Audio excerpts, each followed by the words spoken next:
Hi my friend, in this video we're going to be making a disco house song inspired by David Penn and OFFAIAH's song, Satisfied. And we're going to find out if we can do this in 5 to 6 hours of in-studio time by using the 80-20 rule of disco house music production.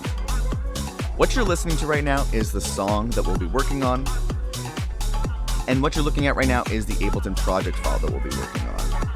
What we're going to do is we're going to go over things in the order that I actually built things out. So we'll start off with the drums one by one, then the bass, then all the melodic elements, then we'll do a full recap of the mixing and mastering. So that way, as you're creating your own disco house songs, you kind of have a bit of a process that you can follow as you're building things out. Make sure you stay around to the end of the video because we'll be doing a full recap of the 80-20 rule here, so that you can make sure that you're applying everything you're learning to your own songs and finishing songs faster than ever. Because all in all, this song here, mixed, mastered, arranged, completely ready to go, only took me about 5 to 6 hours to complete. And if finishing songs fast just like that is something you'd like help with, I've made you a free bundle of templates, samples, and special bonuses that I use to completely finish one song like this every single week. So visit the link that's on screen now or in the description to grab the ultimate song finishing toolkit for free. And if you want to take things to the next level, you can actually find a link to this video's project files in the description as well. But with that said, let's jump into this. All right. So let's jump into this. First thing I want to go over is the kick drum. And right off the bat, I'm going to show you something a little bit different than I've shown on this channel before. And honestly, I try not to swear, but you're going to fucking love this. So what I've done here is, first main thing here, also jumping back to that 80-20 rule, is having the reference track in your file. So I have David Penn and OFFAIAH's song Satisfied here in the project file, and I've set it so it's turned off, and I mapped the S key on my keyboard so that I could flick back and forth between what I'm listening to and building and the reference track, just like this.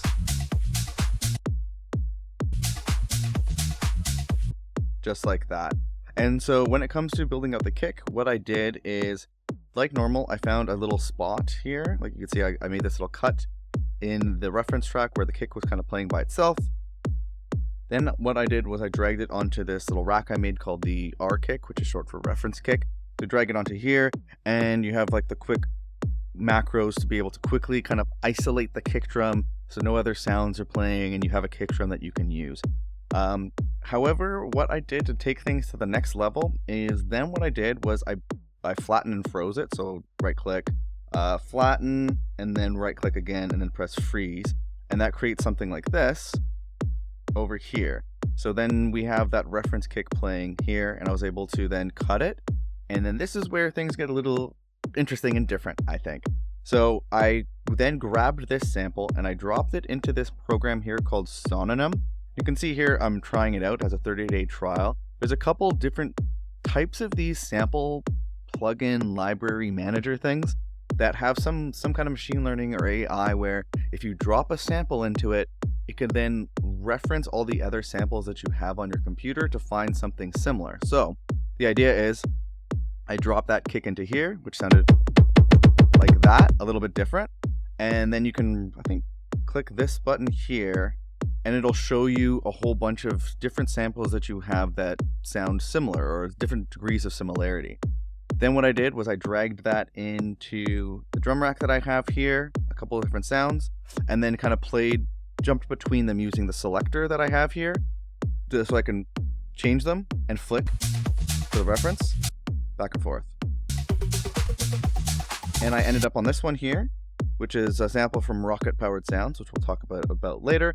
And so this is a cool way, I think. I want to keep playing with this. I'm going to refine this in future videos, but I like it because what we can do is we can extract the kick from a reference that sounds really good, then drop it into a program that's going to use AI or machine learning to find similar samples from our library that haven't been stolen from a song for one, and are like the perfectly isolated kick drum ready to go in your project. So that's how I ended up finding the sound for the kick drum. The next point is, well, first thing is the pattern, really. It was just classic 4 on the floor, so if you have a look at this. Boom, very simple. Main thing is just flicking back forward the reference track to listen for the notes. Boom. Then the second thing was that whole song and dance building a drum rack of similar samples after extracting the kick, and then just trying to get the right sound. Flicking back and forth. And then onto the processing, which isn't too much usually. So what I'm running this into here is, I have an EQ8, but I just have it, if you can see the red dot here, it's an automation. So at certain points, it just gets rid of the lows. It's more of an arrangement, micro transition kind of trick. Then I am running it into some drum bus, which I've been experimenting with a little bit more on the kicks, because what we can do is set it to a certain frequency, which can be in the key of the song. Doesn't necessarily have to be the exact same like key of the song, because then you can actually get kind of clashing of frequencies. So just adding a little bit of boominess here. If we turn it off, it's very subtle, I would say. And that's really it. Main thing is finding the right notes, picking the right sounds, and flicking back and forth between this and the reference track so you get the right volumes. The volumes is really the biggest thing. I mentioned it a lot here, but volumes is super important.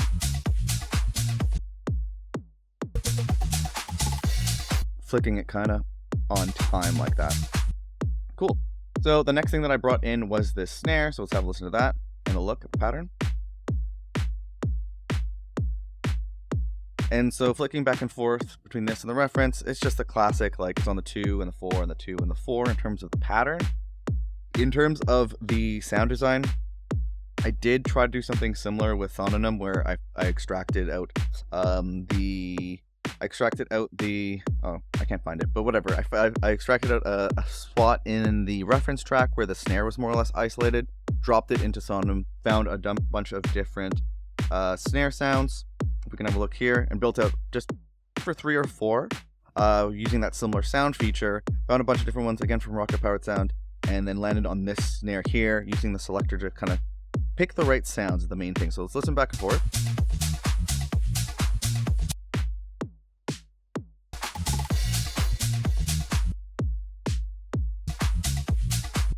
And I kind of like this one most here. So also when listening for the snare, there's usually a snare and a clap layer, so you kind of listen more to the middle of the sound in terms of the stereo spectrum to hear the snare, I would say. Usually the claps are panned left and right, a little bit more stereo. So that's a look at that. Main thing was getting the sound selection right, then running it into my standard channel strip, but in this case, just removing a bunch of the lows here, and that's really it. And then again, trying to get the volumes right. Next thing I added in was a clap, so let's take a look and a listen to that.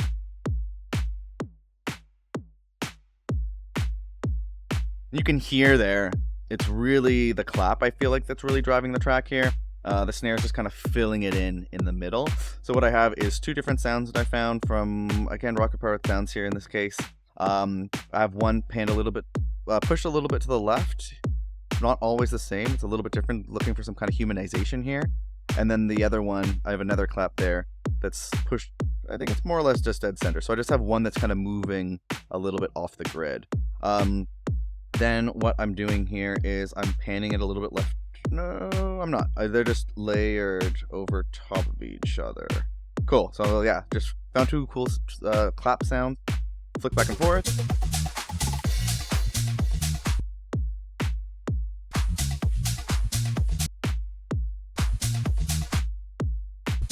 Just like that, is like trying to flick back and forth between the reference and your track almost in time, so that like your snare or clap is going in place of where it would be in the reference track, so you can kind of listen to it really, really close like that. But other than that, running it into the standard channel strip, I probably should mention again, all these things like these channel strips, these little one knob knobs things, all these kind of things in this entire project file is available in the link in the description as well. But this is the standard channel strip that I usually run each track through and have it set as a default for both MIDI clips and audio clips. So that right away, removing a bunch of the lows, so that's mainly being taken care of by the kick and the bass, and kind of makes things a little bit less muddy. Then I'm running into a transient designer, which is a free one, kilohertz, I want to say, transient shaper. And I've just mapped the main knobs to an Ableton rack. That way I don't need to open up the plugin each time, and I can quickly get to what I need to get to and kind of use your ears a bit more too, which is another nice benefit. Just bringing down the sustain a little bit to kind of tighten up the sound of the clap a little bit. Not doing any sidechain or saturation. I'm using this again, one knob with plugin, which is another free one. And again, I've just mapped the crucial knobs here, so I can just quickly grab this, add some width, pushing the claps a bit more to the left and right, and kind of giving that stereo full sound. So next up, I added in an open hi-hat, so let's take a look and a listen to that.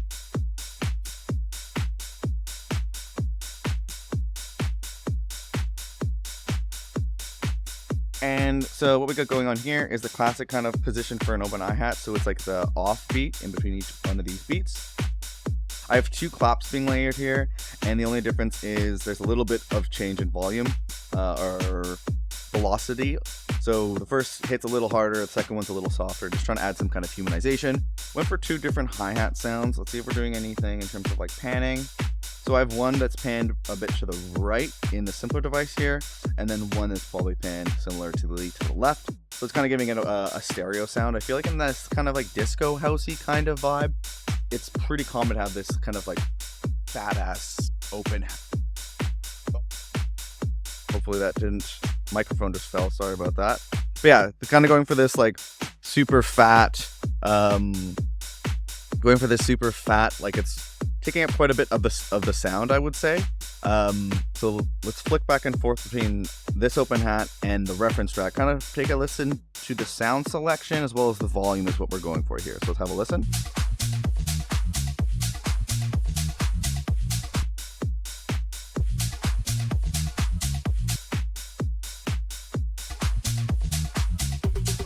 So not exactly the same, but quite similar, I would say.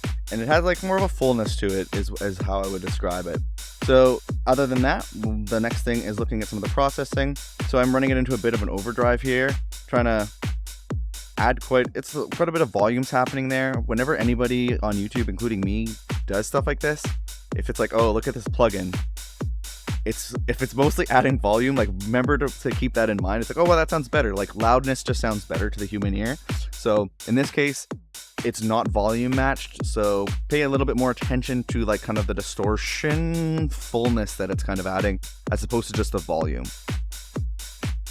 You can see it sounds like fuller, a bit like crispier and distorted, as well as a volume increase. But probably the main thing you're hearing is a volume increase. So keep that in mind in this instance and whenever you come across it, to be honest too.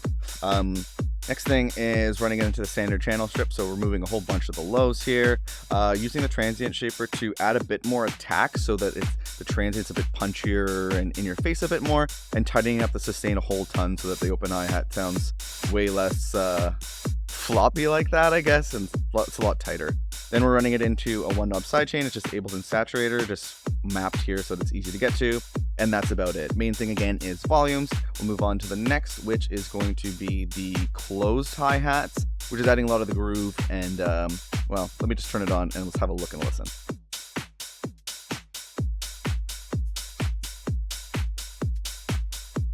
Subtle, so I'm also going to increase the volume for a bit so we can pay attention to the closed hat. And I'll even solo it for a second. Okay. And let me bring it back to how it's been mixed in. So with this, I feel like there wasn't a lot of energy going on with the closed hats. It's pretty subtle in my opinion.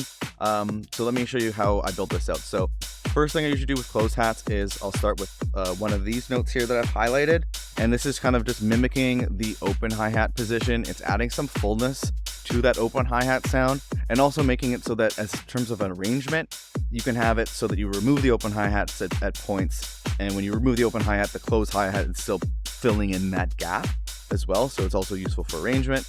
Other than that, main thing is kind of, okay. First thing is there's 2 bars here. Usually what I'll do is then I'll focus on 1 bar and then add in a couple extra notes using different hi-hat sounds to kind of give it a human sound and a bit more interesting as well. And the idea is to just kind of play around with the position of the notes. You flick back and forth to the reference track as well to try to hear these things. And then the idea after that is to duplicate it over and then make some changes to this pattern so that there's like a call and a response, basically, is the idea. So it looks a little bit more complicated than it is. I also am doing, I think if we go like this, I'm doing a little bit of that cool velocity randomization. So each hit is a little bit different each time, which adds some cool humanization and groove to the track. Other than that, Running into the processing, basically nothing. Absolutely nothing else going on here. Main thing is getting the volumes down. So once the core sounds, hi-hat, open hat, claps, snares, kick are done, using all like nice proper samples so it sounds nice and full, it's really taking care of the core of the drum sound. Then I usually like to add in all these like kind of top loops and breaks and stuff like that to add some interest to the drum loop, and make it sound a little bit fuller and cooler. So let's go in order of how I built that out. So the first one I added was this Shake It one. Let's have a listen to it. And let's listen to it soloed.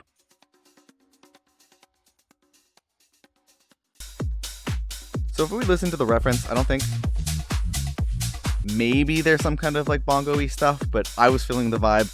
Also, I should mention, my recommendation is when you're building out tracks, particularly against a reference, just start by copying it quite closely, but then start taking liberties as you build out your track so that you can actually make it something original that you could probably release later is the idea, and that's my approach with this as well. So in terms of the processing, a good thing to do sometimes with the loops is in beats mode, switch it to make sure it's on transients and switch it to this one where the arrow is pointing to the right, and you can tighten up the transients, and I find this could help it blend into your core sounds a little bit more. Other than that, a little bit of processing going on with the standard channel strip. So removing some of the lows, boosting up some of the lows as well by notching it up a bit. I guess I just wanted to sound a little bit fuller, and then shelving out some of the highs instead of low passing it, so that low passing it. I always get that confused. So this is a more natural way to remove some of the highs and kind of blend it into the rest of the drums. Then we're running it into the one knob sidechain. Haven't talked about this yet, but this is just a Ableton Shaper running to quarter notes. Quarter notes is the note length or duration of the kick drum. So that way you don't actually have to map it to the kick drum. You just set it to quarter notes, have it ducking against volume, and you get a similar effect, and you only have to just dial it in with one knob, and you can do it to ear and to taste instead of getting too technical and using your eyes, I guess you could say. So this is just pumping the sound a little bit, giving it some groove, and taking away the sound so that there's room for the kick and the bass to shine through. Then we're running into a bit of this one knob width plugin, kind of making it stereo, pushing it to the left and the right a little bit. Then let's move on to the next top loop. It can be similar moves from here on out, so I'll try to go a little bit faster, but this is the next one that we're listening to. Let me solo it. So it's subtle. And it's again a bit more of a congo-y, bongo-y kind of cool sound. So in this instance, nothing going on with the transients. Similar moves with the channel strips. So removing a bunch of the lows, shelving out some of the highs. In this one, we're removing some of the sustain to tighten up the sound here, which is a similar move as kind of this tightening things up in the clip view. Okay, oh no, sorry, in the clip view here, like this, pulling that back. So it's very similar. It's a very similar move, but we're using it with the transient shaper instead, tightening up the sustain, making the sound more tight. A little bit of one knob sidechain, so it's pumping and grooving, making room for the kick, and then a little bit of one knob saturation. Saturation usually is being used to fill out the sound a bit, add some more like harmonics, and also can add some kind of grit and like vibe to tracks as well. Next up, also that's panned a bit to the right. Then we have this next one that's panned a bit to the left, so let's have a look and a listen to this one.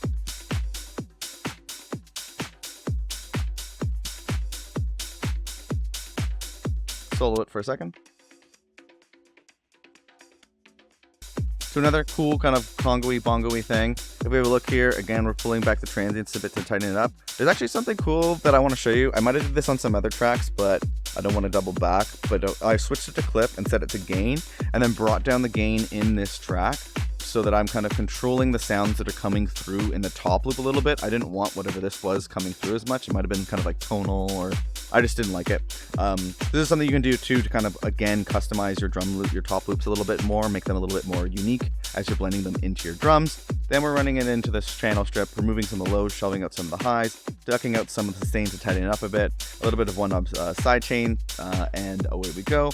The next thing is this cowbell. I don't know if I'm actually... I wasn't using that, so let's remove that. This next one, actually I gotta move it to over here, because in the reference track, we listen to that cowbell. I just found a loop to kind of emulate that, and let's have a listen to what that sounds like over here. Definitely not the same.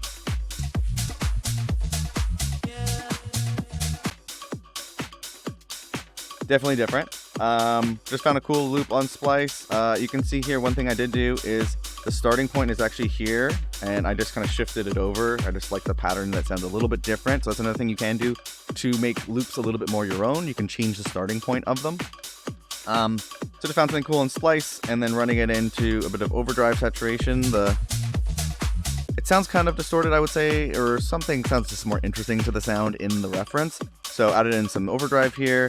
Also ran it into a shifter where it's being dropped an octave, and I've just dialed it in a little bit, so it's adding some like body and uniqueness to the sound, I would say. And then standard channel strip stuff, removing some of the lows, shelving up some of the highs, one knob sidechain, a little bit of saturation to fill things out. And then I'm also using that width plugin to make it mono, just with one knob here. And that's that one. And then we have another loop here, which is the last one.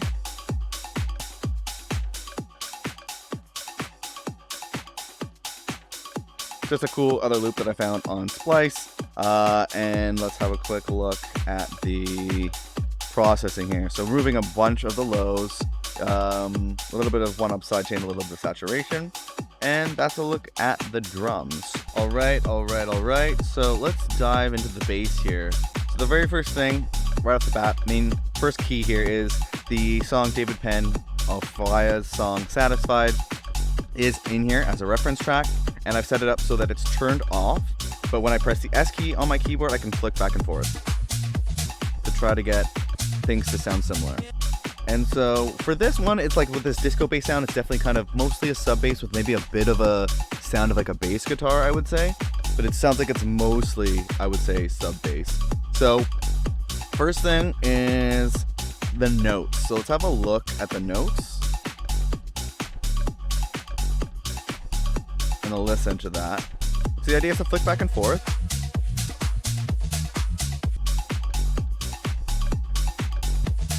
And kind of try to get a similar vibe, but not fully ripping it off. The idea that I usually go for here is to try to catch the vibe, but not rip it off, so that way you can actually build it out into something, your own track, as opposed to just having a perfect remake.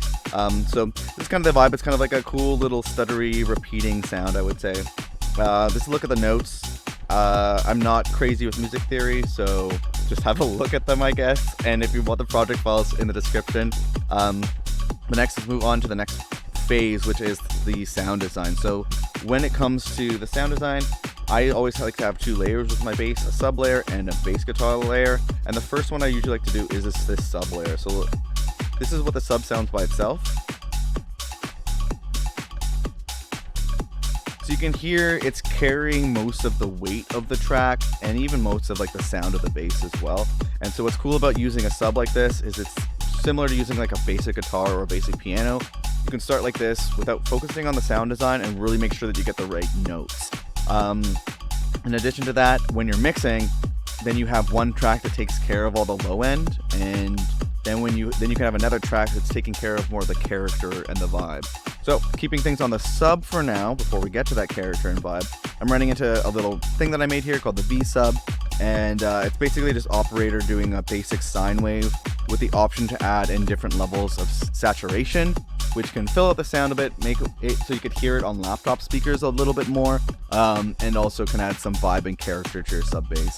Other than that, the main thing I want to call out here is I have a one knob sidechain here, so that way it's just using an Ableton shaper instead of having to map it to the kick and all that kind of stuff. Just with one knob, you can get that cool sidechain pumping effect and make room for the kick as well.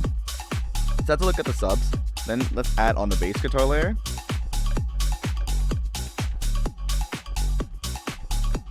So it's subtle, and what it's doing is adding in a bit of like mid-range character and vibe to the track. And like by itself, it probably sounds terrible. Actually pretty cool.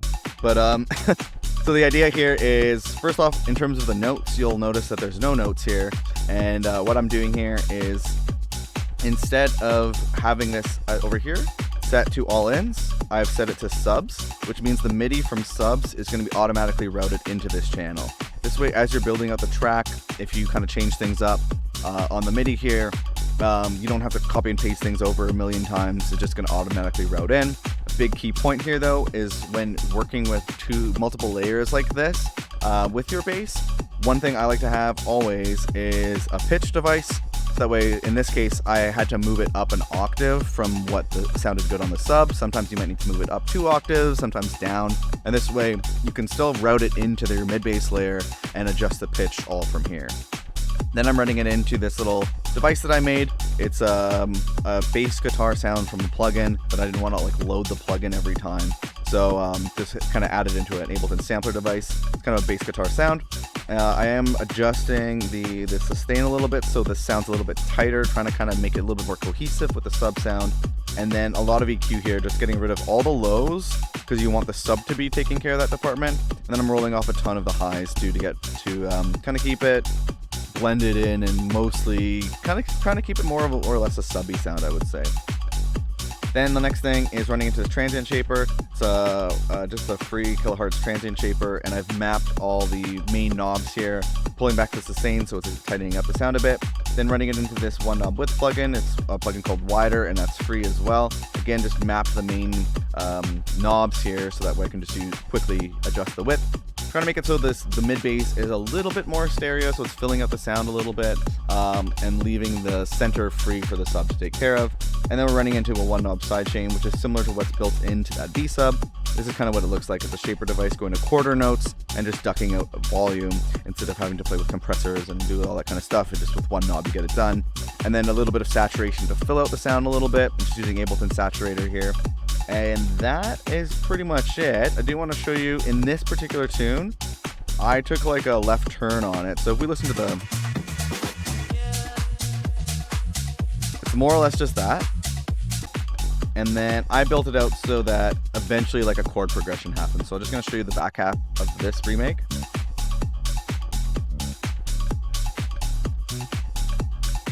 Show you the notes.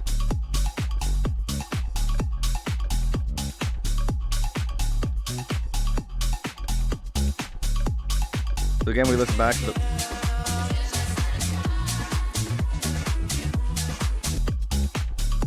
feels like there's some kind of progression happening in the original track as well, and that's more of an arrangement idea, but the idea is back half of the song has more of a chord progression going on, first half of the song has more just standard notes. And then I'm running into a little bit of group processing here that I could show you.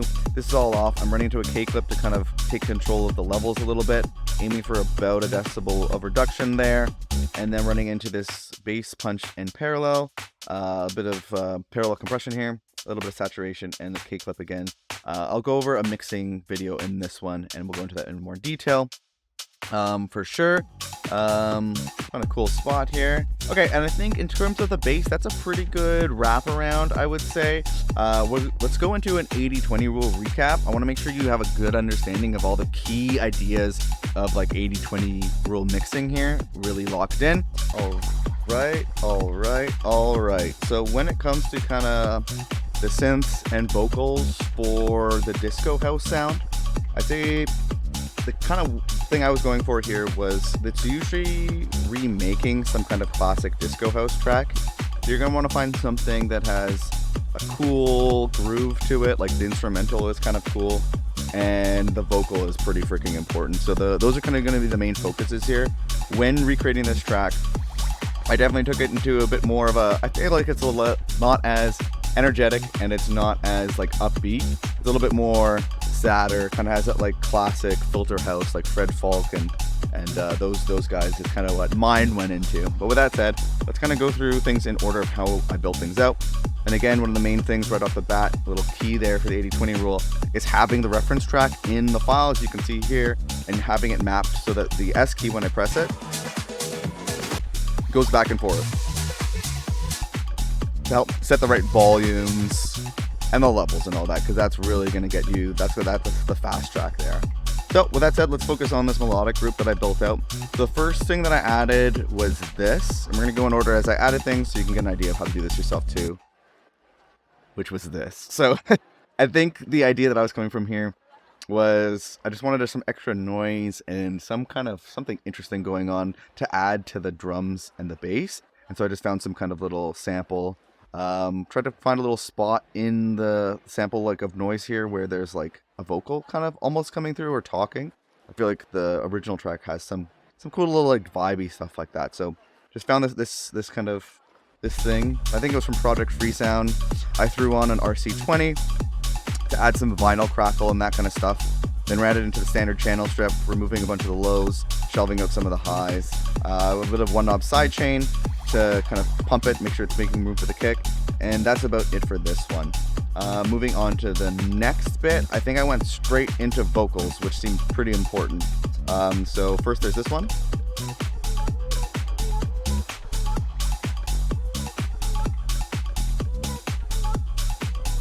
So fucking cool.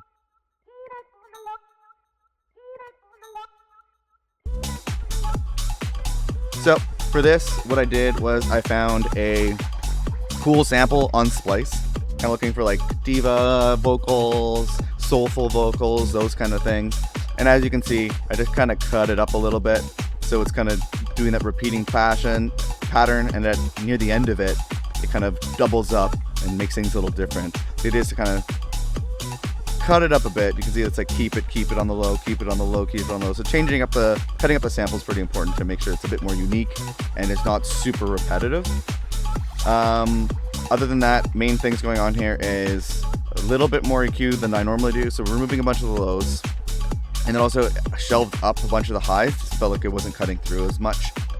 Big part of the sound here for this is this auto filter. And so if we have a look, there we go. I've automated the frequency so that it's slowly moving up over time. And I just did this like in the project file here. So it's constantly changing and evolving, keeps things interesting. And then also I adjusted the resonance because sometimes as it's getting higher in frequency, it can get a little distorted and crappy sounding. After that, running it into some Tantra, just adding some weird like little lo-fi sounds. If I put it up all the way, can you hear that? It actually sounds really freaking cool. So I feel like in the arrangement, it could be cool to just have that at full blast, but I just dialed it back a bunch so that it's a bit more subtle. Then we're running into what do we have here? Some one knob sidechain. So again, this is just an Ableton shaper on the quarter notes mapped to the gain so that you don't have to like compress or attach a bunch of things and all that. It's just one knob, super easy. And then also a bit of one knob Ableton saturation to fill out this sound a little bit. Then we're running into this one knob width plugin, which is making the sound a little bit more stereo because it's not the main vocal of this track. And this is just this free wider plugin. I've just mapped the key features to an Ableton rack. So it's just, you can use your eyes, you can use your ears more than your eyes, and it's just so much faster. All this stuff is available in the project files if you want to check out the link in the description. Then what we're running into is this effect rack using the Pan Man. And this is just kind of moving this vocal in the stereo field a bunch. And then lastly, running into K-Clip to increase the volume a bit. It was just too quiet basically. And that's a look at that one.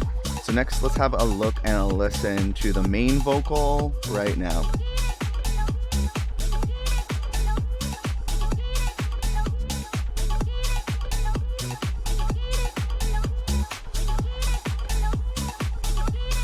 So I'm going to just turn it off.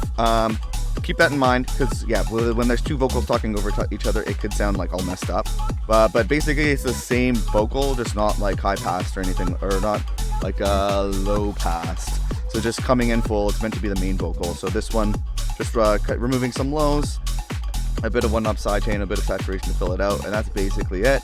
Other than that, there's like, I'm going to show you this part here. It's a bit more of an arrangement bit, but you can see here like at different points in the song. This is what it sounds like full. And if I jump over here, just kind of cutting it up, a little tease like that, I think is really cool. Something like that's pretty neat. And then if we jump back to the main area here, one thing is now that we have these vocals in, flicking back and forth between this and the reference, trying to get the volumes right is kind of the main thing.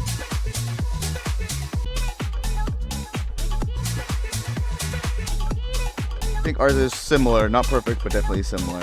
So I can turn that off for now and move on to the last couple tracks here. So next thing that we have is this.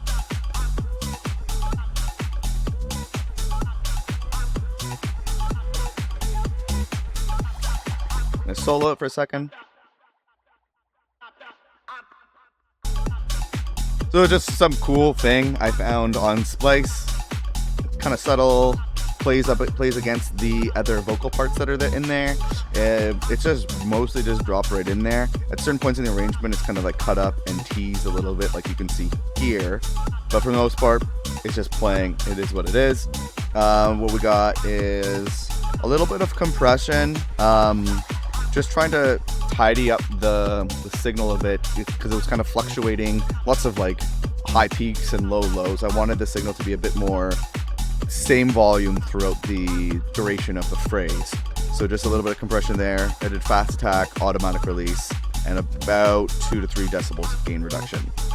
Then we're running into the standard channel strip that I usually do. So removing a bunch of the lows, making room for the kick and the bass, and then removing a bunch of the highs to kind of mix the sound in with the rest of the tune. Then we're going into this one of Transient Designer, which is a Transient Shaper, which is the free kilohertz Transient Shaper. Again, similar to the Width plugin, just mapped the main features here so I could just quickly bring down the sustain to tighten up the sound a little bit. Then we're going to some one-knob sidechain for some pumping and making room for the kick and the bass, as well as some saturation here using Ableton Saturator to fill up the sound a little bit. And then I want some width so that it's a little bit more stereo, and pushing it to the left and right so that that main vocal is the thing that's in the center for the most part. Then the last big key here is if you're doing this like how I think David Penn and OFFAIAH worked on this track. My assumption is that what they did was they found a cool disco song from like, you know, the past, and maybe used like something like AI to split up the vocal from the rest of the instrumentals so that they have 2 tracks to work with, and then just built the song around that. So to kind of do that kind of vibe, the vocals aren't from something anything I know. But what I did was I just found like a full sample of something to include to kind of get a similar effect. So let me stop rambling and let me show you and listen to what that sounds like together.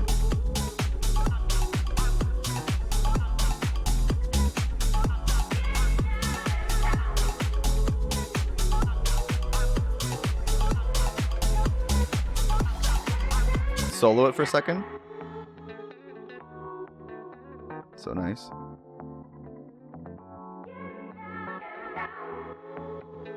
So something like that, super easy to work with because it doesn't have drums already, and you can use like La and stuff like that, AI plugins to remove the drums from anything you're working on, or find a cool sample like this and throw it in.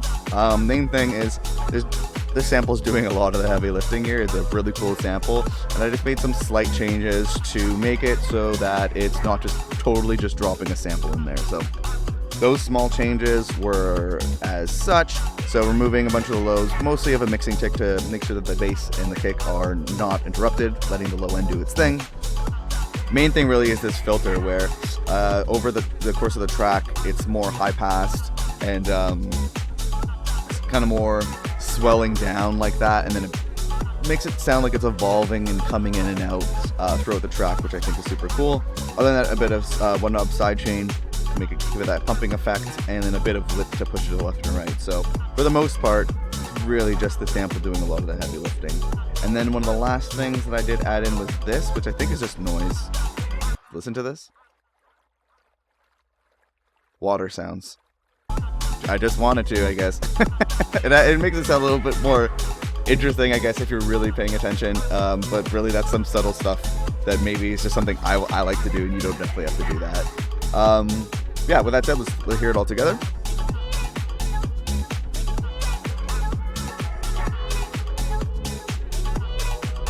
Yeah, so it's really just stitching a bunch of cool ideas together, thinking about call and response, making sure everything has its own space in terms of like frequencies and time. And with that said, well, before we jump into the 80-20 rule, I want to do like a nice recap of this so that you don't miss anything, and you could start applying these kind of moves to make songs faster and faster yourself. All right. So let's jump into the mix and the master for this track. So one of the first things off the top I want to mention is it's important to have a reference track for the song you want to build up against. In your project file, what I like to do is turn it off like this and map it so that the S key, I can quickly flick between what we're working on and what the reference track is. This way you can do the main key here when it comes to the 80-20 rule of mixing, mastering, stuff like this, is flicking back and forth so you can set the volumes right. Focusing on the volumes is going to be the fastest, quickest way that you can make things sound really professional, because you're comparing your volumes against a really, really high quality track, ideally. So with that said, the kind of process that I want to kind of go over is, what I usually do first is as I'm building up the track, I'm mixing as I go. And so there's a particular way that I do this that I want to highlight. And if you watch the other videos in this series and other videos on the channel, then you have an idea what this is. But the main idea here is really about setting up kind of channel strips that I want to show you. So usually what I have is this channel strip here, and every track that I add, audio track, MIDI track, usually has this channel strip. And so the idea is, for each track, as you're introducing a new element, what you want to do is quickly adjust the EQ. And the main EQ adjustment you want to do is removing the low end, because this can be a quick way to make sure that the low end is saved and preserved, so that the kick and the bass is the main element that's taking up the low end. So a quick thing you could do is, I set up this channel strip so that it's automatically set to be cutting out 200 hertz. So almost always right away, whenever I add a new track, it's already has this cut, and I can just come in here and adjust it if it's needed to be adjusted. The next thing I like to do is sometimes do a high shelf, and this can be a nice way to help mix the song in, so the highs aren't cutting through as much, and you can mix the element into your track a bit more. Then I might do some transient shaping. So what this is here is the Free Killer Transient Shaper. What I've just done is set it up in a drum rack so that I can quickly adjust the attack and sustain. So what this is the transients of the sound. So something that I'll normally do is pull back the sustain, which will tighten up the sound a bit. And when your sounds are a bit tighter, it's going to sound a little bit more cohesive and professional, in my opinion. So playing with that's important. And the next thing I'll usually do is run things into this little rack I made, where it's a 1-knob sidechain and a 1-knob saturation. The sidechain is right here. It's just a shaper in a LFO tool looking shape, running to a quarter note, which is what the kick is usually playing, and it's just ducking volume on the utility. And that way you can just quickly, with one knob, add in some simple sidechain, dialing it in mostly by ear, which I think is important. Same thing with the saturation. This is just Ableton Saturator right here. And the idea is you can introduce saturation to fill out the sound a little bit as you're working with the track. So instead of always moving towards the volume, you can also create some body and some texture and some fullness by adding in saturation. And then the last thing usually in this chain here is this width plugin, which is a free plugin as well, Polyverse Wider. I've just mapped everything to some Ableton rack knobs so that it's just like with one knob, can push things to the left and right, make it more stereo, which is important. And also, again, making sure that, say, things like vocals or any main lead lines and some drum sounds like the kick are in the center. And when you push things to the left and right, it's making so the stuff in the center is less, it's not competing with as much, because you're moving things within the panorama. So these are some small changes that I'll usually do very quickly as I'm building each track. So I can just quickly go through this. With the kick, something that I usually do is just don't even add any kind of low cut. There's something I heard about how there could be like phasing issues and stuff like that, and it also just makes it easier for me. Just like the kick drops in, I'm not playing with that low end anymore. It's just choose the right sample, set the right volume, and don't tweak too many crazy things. And that's really the main idea. So as you introduce a track, compare it back and forth. Say we're listening to the kick. Listen to the kick, how yours sounds compared to it. Pick the right sound, set the right level, and that's really going to be the main thing. Then as you're going through it, you can do small tweaks like just getting rid of some of the low end, tightening things up with some transient shaping, making sure there's some kind of one knob side chain, or however you want to do the side chain, so there's some pumping, that cool dance effect. And it's making room for the kick and the bass, some saturation to fill out the sound optionally, and some width if you want to adjust the width. But again, the main thing is selecting the right sounds and selecting the right volumes. So if you want to have a more of a deep dive into how I was building each one of these tracks, let's add some more volume, some interest here. Definitely check out the other videos in the series. I go over each of the drums one by one, each of the bass one by one, each of the melodic stuff by one. And you can kind of see that mix as you go process. The only other thing I think I want to go over in this video would be maybe mixing the bass. So when it comes to the bass, one thing that I like to do is have 2 tracks. One is for the subs and one is for the bass. There's a couple of reasons. One is when you're writing tracks, when it's just a sub, it's similar to writing to, if you're using a piano or like a guitar, you're focusing on a very, very, very neutral tone, not a lot of sound design going on, so you can focus on getting the notes right. In addition to that, when you have two tracks like this, you can make sure that the sub is the element that's taking care of the low end. So if you ever feel like the song isn't sounding full enough, you can just adjust this track, increase the volume without screwing up any of the tone of the bass or anything like that. Similarly, by having the mid bass sound, so in this case, and usually what I like is this cool like bass guitar sound. But that way, this second bass track its focus is on the character and the vibe and like the grit of the tune, and you can make adjustments to this mid bass layer, but just cut out a bunch of the lows as you can see here, and then you're just focusing on the character of it. And like say if you do some sound design trick and then it destroys your low end, that's not a problem because another track is taking care of that low end. So that's another one I mentioned there. If you want to learn more about this, definitely check out the bass video for this track. And then other than that, same thing, going through, adding each track, setting the volumes, comparing it to the reference track, and doing small changes to the channel strip stuff. Very, very, very small changes. No like crazy EQ cuts or anything too insane like that. Last thing I want to go over, mixing. Once I've done the mix as you go, build out the process like this. Sometimes what I will do next is do some group or bus processing. So if we start over with the drums, on the group here, what we have is I'm running into a K clip right off the top, and this is mainly going for about a decibel of clip, and it's also trying to control the volume. So I have the in and the out linked so that when I could pull this back so it's not going too crazy. Because when I'm mixing, what I usually do is you can see here the reference track is set to 0. So I'm actually mixing everything to 0 instead of like ducking everything down 6 decibels and then trying to bring it back up in mastering. Kind of how I've been doing it, and I've been pretty happy with the results, and it's just simple and it just works. But then you do need to make sure that you have some contingency, and I think a good way to do that is with clipping, to make sure that things aren't going above 0 and getting all distorted and sounding like crap. So that's an important thing. Then other than that, it's just a little bit of some bus processing here. So running into this punch and parallel preset. This is a technique called New York compression or parallel compression. And the idea is, you can see here, this is slamming. So we have like 5 to 10 decibels of gain reduction with some pretty intense settings. And the idea is, the main thing is it's just being dialed in a bit. So it's adding some fullness to the sound in a subtle way, because we're just dialing in the dry and wet knob here.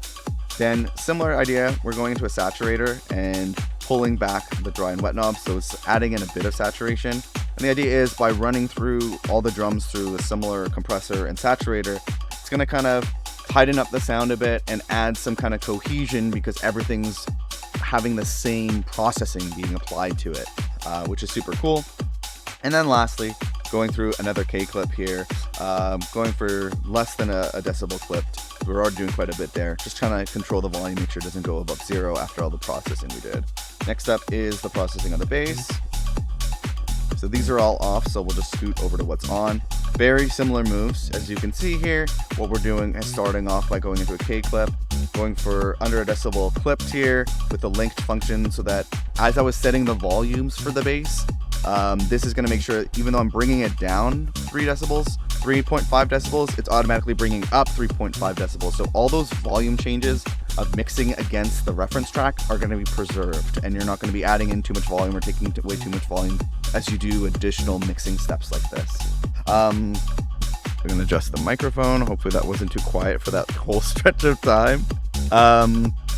But with that said, then what we're running into here is this bass punch again thing. So we're doing some New York style compression, dialing it in with the dry and wet. Same thing with the saturation. We're dialing that in, just a bit of taste, getting everything to run through the same thing, adding that cohesion, kind of controlling the dynamics of the tracks a bit as well. and then a last K clip, just to make sure that we're not going above 0, and we're just clipping some of the signal, which is going to help in the mastering stage because we're not doing too much limiting or clipping. It's all about small changes over time, making sure each plugin isn't doing too much heavy lifting. Then last but not least, same stuff going on the melodic elements. A little bit of a different bit of processing going here.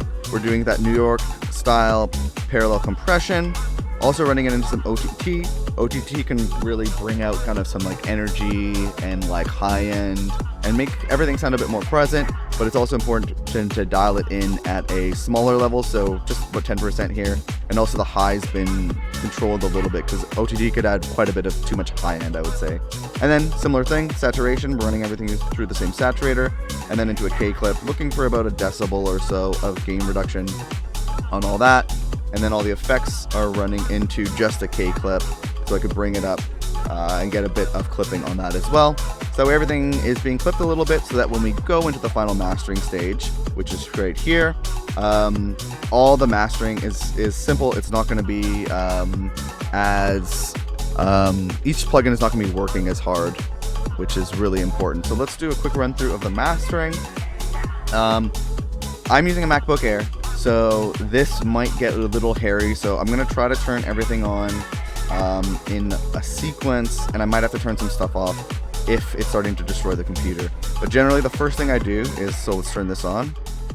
You'll notice right away there was a decrease in the volume.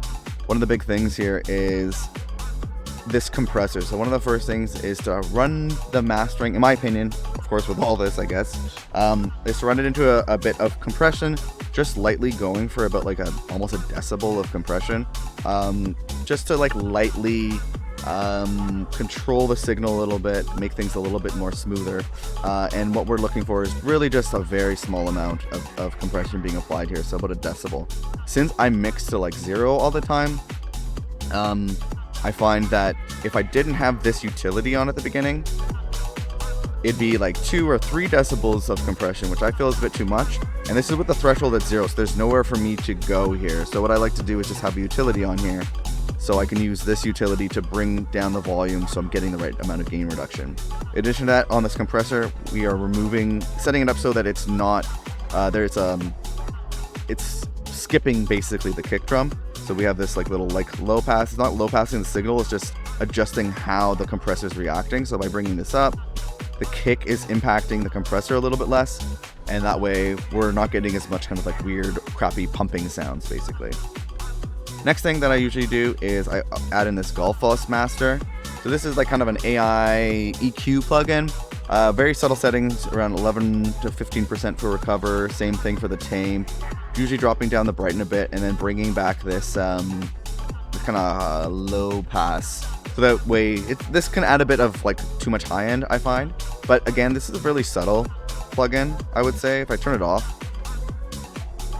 and on, it's very subtle what it's doing, but I find it can help kind of fix any mistakes that you might have made in the mixing process and just kind of make things a little bit more stable. Then we're going to get into the final bit of like loudness. So this is a technique I learned from my buddy Zach Adams. So first thing is running into the first limiter. What we're looking for is about a decibel of gain reduction here with true peak limiting off and the transparent, set it on the transparent style. And then as well as on the output going -1 decibel. So the idea is small moves, each plugin's not working too crazy, so we're getting about a decibel of gain reduction, and we're hovering around a -11 lufs. We're looking at the short-term lufs is what we want to look at here. So let's move on to the next step, which is running it into a K clip. So again, we're looking for about a decibel clipped, and we also have the ceiling set to -1, so it's bringing everything down by 1. And this is going to cut off some of the transients off the top, which is going to give us a bit of headroom here. And then into the last limiter, where we're once again looking for about a decibel of gain reduction. This time, it's good to switch between modern or aggressive in terms of the limiting style, with true peak on this one, and the output at about -2, 0.2 or 0.3. And so by adding this all together, we're looking at about -8.5 lufs, which is pretty good. I'm usually looking for between -7, -8, -9 is usually pretty good. It could get pushed more, but this is a nice way where things aren't too crispy and sounding too crappy. And also, cool, the The MacBook Air is holding off nicely. Let me just turn on the last bit of vocal too and show you some of how that processing is reacting, because we do have this off. And let's have a look.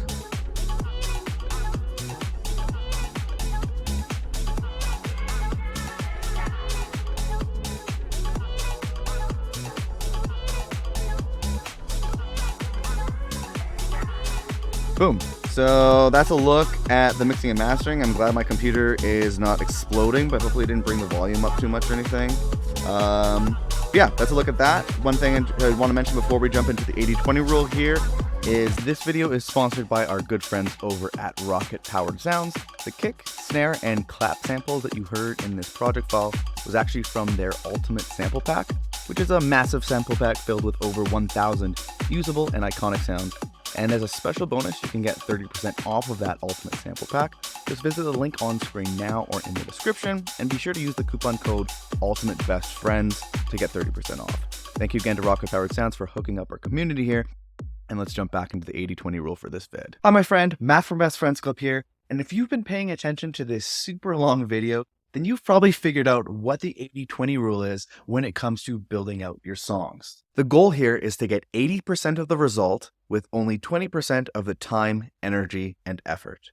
And because the first key to the 80-20 rule here is to use a reference track, we're making sure that we're very easily hitting 80% of a high quality, professionally made song.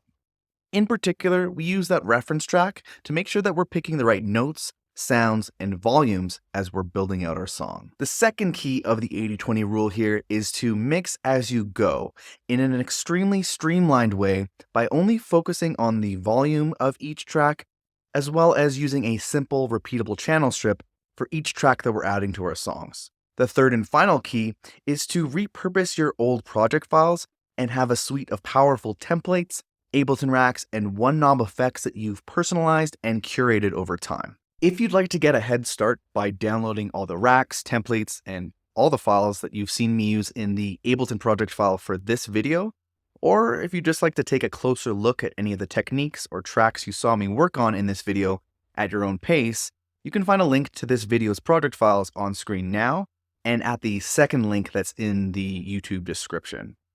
I'm recreating a different song from the Beatport top charts every single week, and making the project files available to anyone who wants them.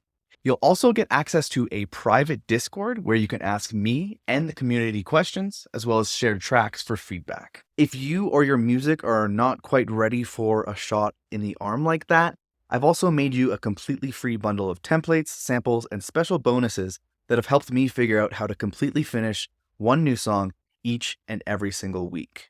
And you can grab that free Ultimate Song Finishing Toolkit by visiting the first link that's in the YouTube description here. However, if you just feel like staying on YouTube for now, that's totally fine. Save that link for later, and check out this playlist filled with videos just like the one you just watched, where I completely create songs inspired by tracks found in the Beatport top charts. Or if you really want to take what you've learned in this video to the next level, make sure you check out this video right here.